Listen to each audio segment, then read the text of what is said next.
Assalamualaikum warahmatullahi wabarakatuh. Kami dari kelompok 4 ingin mempresentasikan hasil kerja kelompok kami mengenai materi tentang terpenoid dan steroid. Sebelum melanjutkan membaca materi, saya akan memperkenalkan anggota kelompok kami, yaitu saya sendiri, Mutmainah Nujuf, kemudian Nadia Sherly, Nila Oktiani, Putri Hidayani, dan Rayanda Febrian. Materi pertama akan dibacakan oleh teman kami, yaitu Nadia Sherly. Baik, untuk materi pertama saya akan menjelaskan pengertian dari terpenoid dan steroid. Terpenoid merupakan derivat dehidrogenasi dan oksigenasi dari senyawa terpen. Terpen merupakan suatu golongan hidrokarbon yang banyak dihasilkan oleh tumbuhan. Selanjutnya steroid. Steroid merupakan senyawa organik lemak sterol tidak terhidrolisis yang dapat dihasilkan reaksi penyusun dari terpen dan squalena. Steroid merupakan kelompok senyawa yang penting dengan struktur dasar serena jenuh dengan 17 atom karbon dan 4 hidrogen.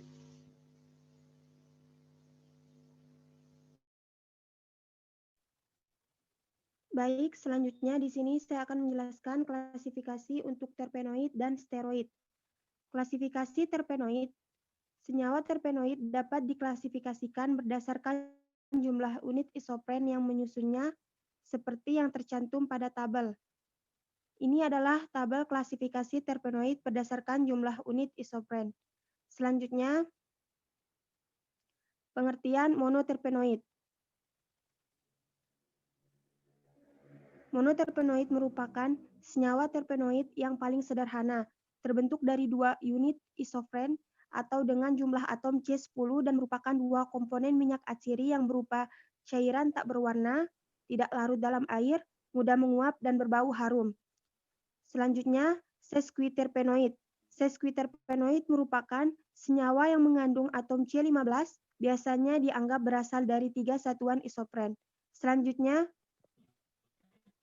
diterpenoid. Diterpenoid merupakan senyawa yang mengandung atom C20 yang berasal dari 4 satuan isopren. Selanjutnya, triterpenoid. Triterpenoid adalah senyawa yang kerangka karbonnya berasal dari 6 satuan isopren dan senyawa biosintesis diturunkan dari hidrokarbon C30 asiklik yang disebut squalen. Selanjutnya, tetraterpenoid. Tetraterpenoid adalah senyawa yang dibangun dari 8 isopren dan mempunyai 40 atom karbon dan merupakan golongan pigmen yang larut dalam lemak berwarna kuning sampai merah terdapat pada semua tumbuhan dan dalam berbagai jenis jaringan. Terakhir, politerpenoid. Politerpenoid adalah senyawa yang tersusun dari banyak unit isopren yang ditemukan dalam letak dari karet. Politerpenoid merupakan senyawa penghasil karet. Klasifikasi steroid. Klasifikasi steroid terdiri atas beberapa kelompok senyawa dan pengelompokan ini didasarkan pada efek fisiologis yang diberikan oleh masing-masing senyawa. Kelompok-kelompok senyawa itu adalah sterol. Lemak sterol adalah bentuk khusus dari steroid dengan rumus bangun diturunkan dari kolestana dilengkapi gugus hidroksil pada atom C3 banyak ditemukan pada tanaman, hewan, dan fungi. Asam empedu.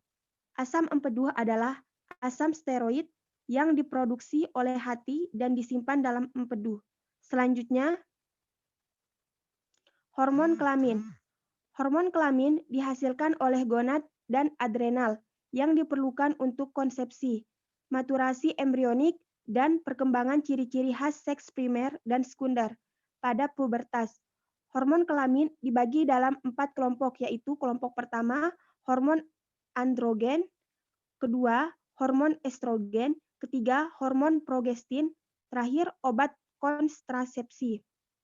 Selanjutnya, hormon adrenokortikoid.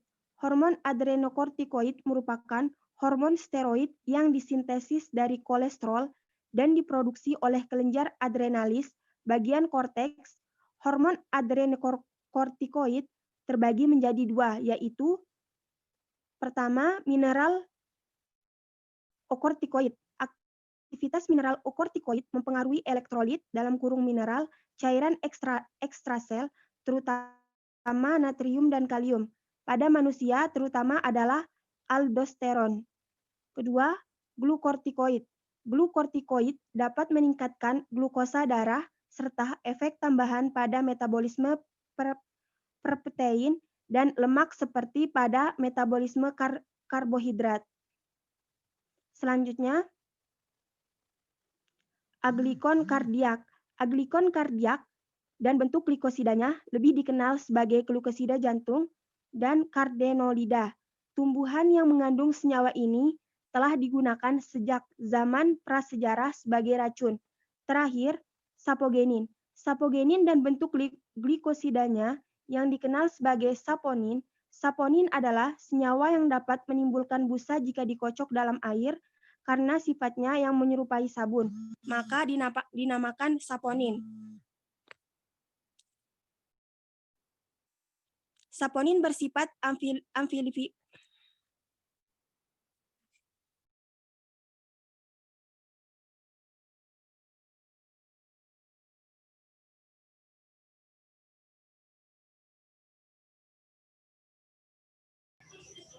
Dan contoh tanaman terpenoid dan steroid. Contoh tanaman terpenoid. Ada monoterpenoid. Senyawa monoterpenoid banyak dimanfaatkan sebagai antiseptik, ekspektoran, spasmolitik, anestetik, dan sedatif. Tanaman ini sering dimanfaatkan sebagai pemberi aroma makan dan industri parfum. Contoh tanamannya yaitu campora dan kayu putih. Yang kedua, diterpenoid. Senyawa yang mempunyai 20 atom karbon dan dibangun oleh 4 unit isopren. Senyawa ini mempunyai bioaktivitas yang cukup luas, yaitu sebagai hormon pertumbuhan tanaman. Contoh tanamannya yaitu ginkgo biloba. Yang ketiga, sesquiterpenoid. Senyawa terpenoid yang dibangun oleh 3 unit isopren yang terdiri dari kerangka dasar naftalen. Contoh tanamannya yaitu bunga artemisia dan bunga matrisia. Yang keempat, triterpenoid. Triterpenoid memiliki 6 unit isopren, 30 atom karbon. Triterpenoid telah digunakan sebagai tumbuhan obat untuk penyakit diabetes, gangguan menstruasi, patukan ular, gangguan kulit, kerusakan hati, dan malaria. Contoh tanamannya yaitu Cucurbita viridissima.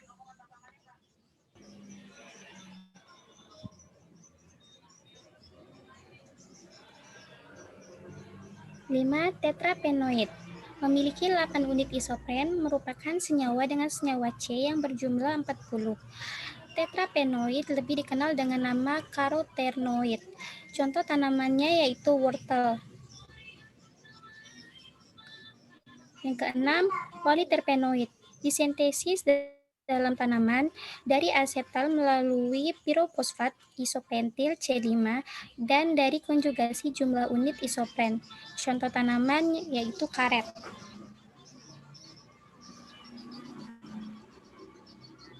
Contoh buah yang mengandung steroid. Satu, ada pepaya, nama latin Carica papaya. Salah satu tumbuhan yang ditemukan mengandung senyawa steroid adalah tumbuhan pepaya atau Carica papaya yang mengandung senyawa steroid golongan sterol atau campesterol, yaitu ergos min 5 min N min 3B min ol. Yang kedua, daun asam jawa atau Tamarin indica L. Terdapat senyawa steroid yang dibuktikan dengan reaksi Ehrberman-Burkhardt menunjukkan hasil warna biru sebagai hasil positif steroid. Daun asam jawa digunakan masyarakat sebagai obat demam, kencing manis, sariawan, gatal-gatal, sakit kuning, dan insomnia. Yang ketiga, kulit batang bakau merah atau Rhizopora stylosa. Senyawa steroid yang terkandung dalam kulit batang bakau merah merupakan campuran senyawa steroid yaitu campesterol ergos min 5 min N min 3 min ol dengan rumus molekul C2-8H480. Stigmasterol, stigmas min min 5, min N, min 22, min Dien, min 3, min ol dengan rumus molekul C29H500. Yang keempat, kulit batang buah maja atau Algae Marmelos L. corea.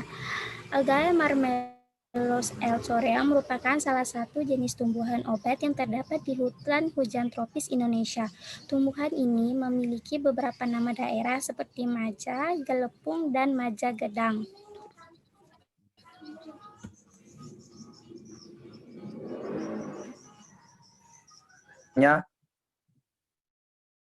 Gambar struktur terpenoid dan steroid. Next. Terpenoid didefinisikan sebagai produk alami yang strukturnya dibagi menjadi beberapa unit isopren. Karena itu, senyawa ini disebut juga isoprenoid atau C5H8. Unit isopren disusun atas asetat melalui jalur asam, mefalonat, dan dihubungkan dengan rantai karbon yang mengandung 2 ikatan tak jenuh. Next.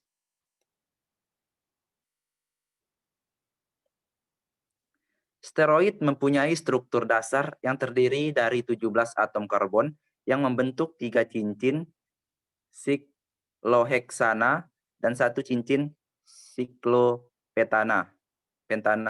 Perbedaan steroid satu dengan yang lain terletak pada gugus fungsional yang diikat oleh keempat cincin ini dan tahap oksidasi tiap-tiap cincin. Next.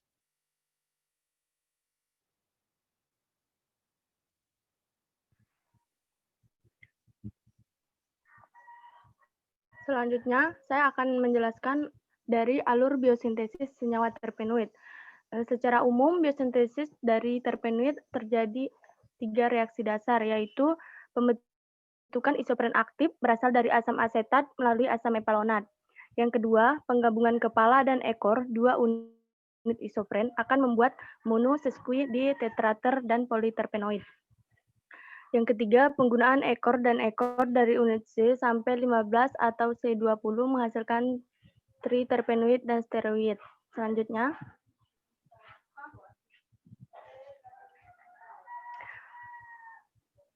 di sini untuk poin pertama saya akan jelaskan ada 2 isopren aktif dan kenapa dikatakan sebagai isopren aktif karena terdiri dari isopentenyl pirofosfat atau IPP, dimetil pirofosfat atau DMPP. Kedua isopren ini berasal dari asam mepalonat tadi. Dan satu-satunya sumber karbon bagi asam mepalonat, IPP, DMAPP adalah asam asetat. Dan poin kedua, di sini terdiri dari kepala, kemudian CH3 dan ekor. Yang dimana dari dasar-dasar ini kita dapat membuat struktur untuk menentukan monoterpenoid tadi, sesquiterpenoid, dan sejenisnya. Dari kepala ke ekor dinamakan sebagai kaidah isopren. Selanjutnya,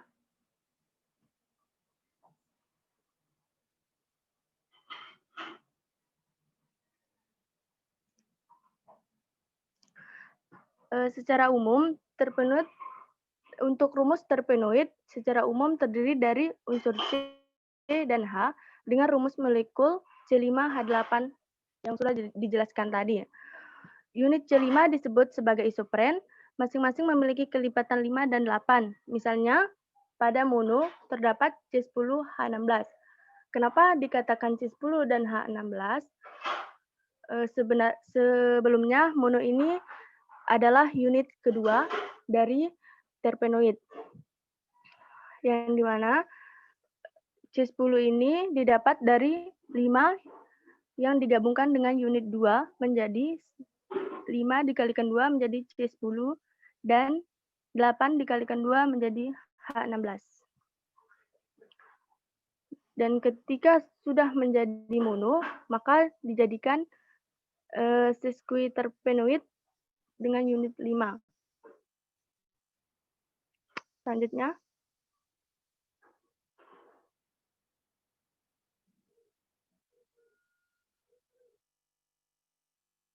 Nah, di sini tadi penggabungan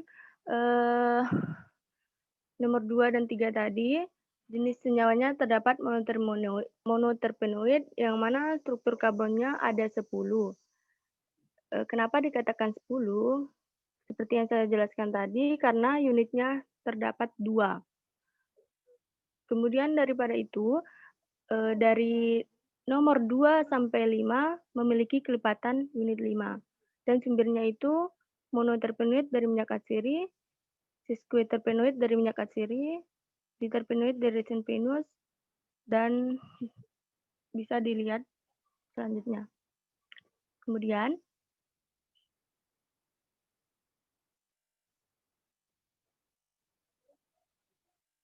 yang selanjutnya yaitu alur biosintesis senyawa steroid. Senyawa steroid yang berasal dari alam adalah berasal dari terpen. Biosintesis ini dan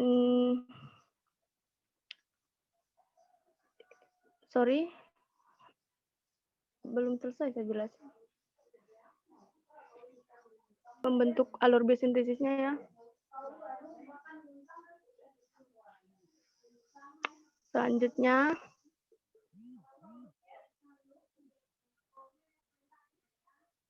dari mekanisme tadi akan membentuk asam asetat yang terbuat dari atom karbon, kemudian atom karbon ini diambil dari gugus karboksil yang akan membentuk 15 atom karbon. Nah, jadi 15 atom karbon ini terbuat dari asam asetat. Selanjutnya, cara mengidentifikasi terpenoid, yaitu identifikasi senyawa terpenoid dengan screening fitokimia adalah dengan mereaksikan terpenoid dengan reagen Lieberman-Burchard atau asam asetat anhidrat dan asam sulfat pekat. Dan seketika warnanya merah jingga atau ungu, maka akan menghasilkan suatu senyawa terpenoid yang positif. Next. Nah, dari uji fitokimia tadi, kita dapat menggunakan Lieberman-Burchard. Setelah kita menggunakannya, maka akan terbentuk turunan asetil dari steroid dan membentuk asetil di dalam kloropom. Kenapa demikian kita menggunakan Lieberman-Burchard? Karena dengan begitu akan membentuk kloropom tidak mengandung molekul air. Ketika kita tidak menggunakan Lieberman-Burchard, maka akan mengandung kloropom air. Oleh karena itu, pentingnya kita menggunakan Lieberman-Burchard yaitu untuk membentuk kloropom tidak mengandung molekul air. Setelah tidak mengandung molekul air, maka akan berubah menjadi turunan asetil. Selanjutnya, screening fitokimia diidentifikasi terpenoid itu yang pertama menghaluskan 1 gram sampel, yang kedua menambahkan 2 mili kloropom, kocok dan saring filternya, tambahkan 2 tetes asetat anhidrat pada filter, dan tambahkan 2 tetes asam sulfat pekat. Jadi kegunaan kloropom digunakan untuk mengekstrak terpenoid dalam sampel dan memisahkan dari pengotor. Nah, jadi itulah pentingnya kita menggunakan kloropom. Selanjutnya.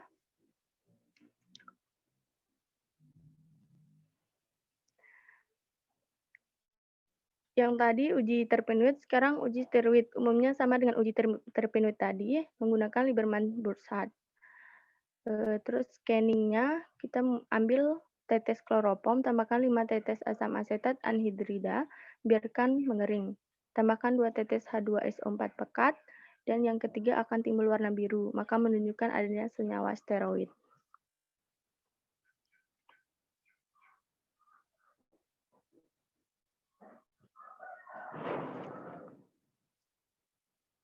Selanjutnya saya berikan kepada moderator.